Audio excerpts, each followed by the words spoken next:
کہ جتنے بھی بھائی یا جتنے بھی لوگ میری آواز کو سن رہے ہیں، چاہے وہ کوئی والد ہے، چاہے وہ کوئی بھائی ہے یا بیٹا ہے یا والدہ ہے یا بہن ہے یا بیٹی ہے، جو بھی ہے، جتنے بھی لوگ میری آواز کو سن رہے ہیں، رات کو سوتے وقت ذرا 1 منٹ کے لیے تصور کریں، 1 لمحے کے لیے اس بات کو سوچیں، اس بات کو سوچیں کہ اگر آپ ایک والد ہیں اور آپ اس دنیا میں نہیں ہیں تو آپ کی بیٹی یا بیٹا اس دنیا میں کس حالت میں ہے، قسم پرسی کی حالت میں ہے، کس مصیبت میں جی رہا ہے۔ اگر آپ ایک والدہ ہیں تو آپ اس بات کو سوچیں کہ میں اس دنیا میں نہیں ہوں تو میری بیٹی یا بیٹا اس دنیا میں کس حالت میں ہے۔ اگر آپ ایک بھائی یا بہن ہیں تو آپ سوچیں کہ میں اس دنیا میں نہیں ہوں تو میرا بھائی اور میری بہن اس دنیا میں کس حالت میں جی رہا ہے یا جی رہی ہے۔ تو جو درد اور جو تکلیف آپ کو اس حالت میں ہو، اس وقت جس تکلیف کا احساس ہو، اسی تکلیف کا احساس ہمیں اپنے فلسطینی بھائیوں کے لیے بھی ہونا چاہیے۔ وہی تکلیف ہمیں اس وقت بھی محسوس ہونی چاہیے، وہی درد ہمیں اس وقت بھی ہونا چاہیے۔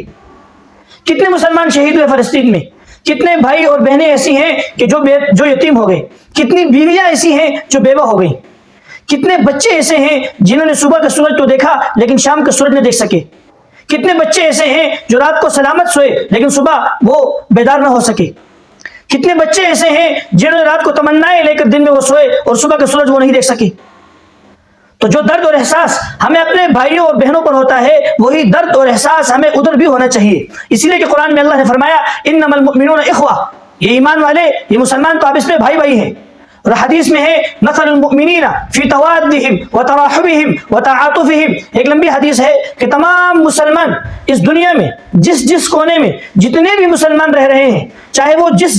زبان بولتے ہوں، چاہے وہ کالے ہوں، گورے ہوں، عجمی ہوں، عربی ہوں، جس قوم اور جس قبیلے سے ان کا تعلق ہو، جتنے بھی مسلمان اس دنیا میں رہتے ہیں، فرمایا تمام مسلمان ایک جسم کی طرح ہیں۔ جب جسم کے کسی ایک حصے میں درد ہوتا ہے، جب جسم کے کسی ایک حصے میں تکلیف ہوتی ہے تو سارا جسم وہ تکلیف برداشت کرتا ہے، سارا جسم وہ درد برداشت کرتا ہے۔ اگر ٹانگ میں تکلیف ہو تو رات کو آنکھ بھی نہیں سوتی، اس لیے کہ یہ سارا جسم ایک ہی ہے، آنکھ بھی وہ درد برداشت کرتی ہے۔ اگر ٹانگ میں تکلیف ہو تو ہاتھ بھی وہ درد محسوس کرتا ہے۔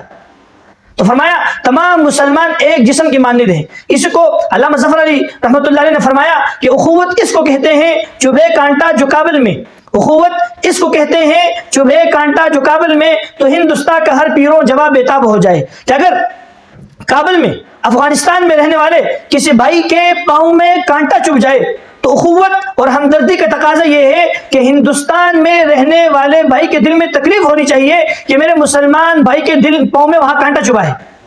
اسے اخوت اور ہمدردی کہتے ہیں۔ تو ہمیں چاہیے کہ ہم 2 کام کریں۔ ایک کام تو یہ کریں، ہم دعائیں کریں، اس لیے کہ حدیث میں ہے الدعاء ينفع مما نزل ومما لم ينزل، کہ دعا ان مصیبتوں میں بھی فائدہ دیتی ہے جو مصیبتیں نازل ہو چکی ہیں، اور ان مصیبتوں میں بھی فائدہ دیتی ہے جو ابھی تک نازل نہیں ہوئی، اتری نہیں ہے۔ تو ایک تو ہمیں دعا کا اہتمام کرنا چاہیے،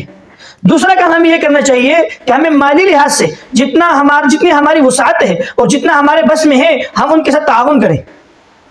اس لیے کہ حدیث میں ہے کہ قیامت کے دن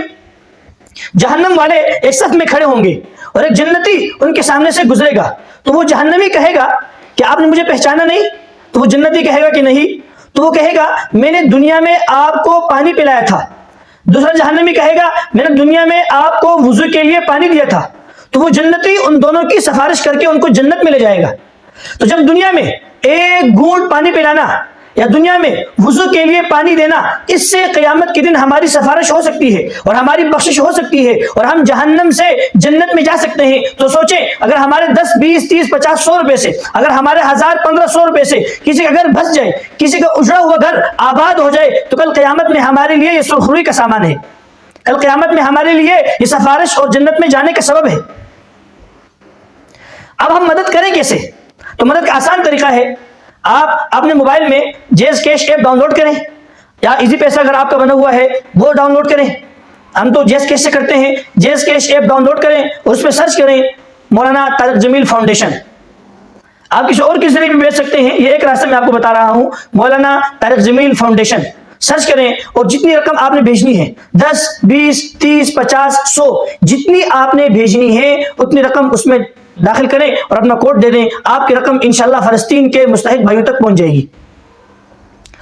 اور اگر آپ کا جیز کیش ایپ نہیں بنا ہوا، آپ کا اکاؤنٹ نہیں ہے،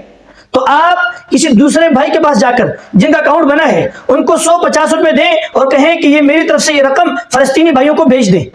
اور حدیث میں آتا ہے کہ جب کوئی مسلمان کسی مسلمان بھائی کی مصیبت کو دور کرنے کے لیے چلتا ہے تو جہاں سے وہ چلا، جس جگہ وہ تھا وہاں سے جانے تک اور آنے تک، واپس اسی جگہ آنے تک جتنے قدم اس نے اٹھائے ہیں، اللہ ہر قدم پر اس کو 70 نیکیاں عطا کرتے ہیں۔ تو اگر آپ ایک دکاندار کے پاس جائیں گے، کسی دوسرے بھائی دوست کے پاس جائیں گے اور اس سے کہیں گے کہ میری یہ رقم یہ فلسطینی بھائیوں کو بھیج دیں، تو گھر سے اس دکاندار تک جانے تک اور گھر واپس آنے تک جتنے قدم آپ نے اٹھائے ہیں، اللہ اس قدم پر بھی 70 نیکیاں عطا کریں گے۔ اور اگر آپ کی بس میں اتنی بات نہیں ہے، آپ مالی تعاون نہیں کر سکتے ہیں، تو حدیث میں ہے الدال علی الخیر کفاعلہ، کوئی نیکی کا کام بتانے والا وہ ایسا ہے جیسا کرنے والا۔ آپ اس ویڈیو کو آگے بھیجیں، آپ اور بھائیوں کو طریقہ بتائیں۔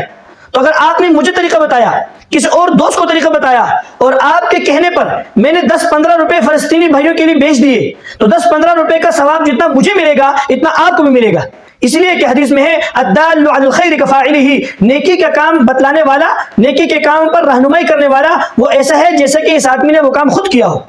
تو آئیں اور مل کر اس فلسطینی بھائیوں کے دکھ میں شریک ہو جائیں، اس لیے کہ انہوں نے 2 جنگیں لڑنی ہیں۔ ایک جنگ تو ابھی لڑ رہے ہیں میزائل اور راکٹ لانچر کی، اور اس کے بعد ایک جنگ اور ہے، جب یہ جنگ بند ہو جائے تو اس کے بعد ایک جنگ اور ہے، وہ ہے اپنے اجڑے ہوئے گھروں کو آباد کرنے کی، وہ ہے اپنے لیے راشن خریدنے کی، وہ ہے اپنے لیے چھت بنانے کی۔ تو آئیں اور ان فلسطینی بھائیوں کے ساتھ دکھ درد میں شریک ہوں۔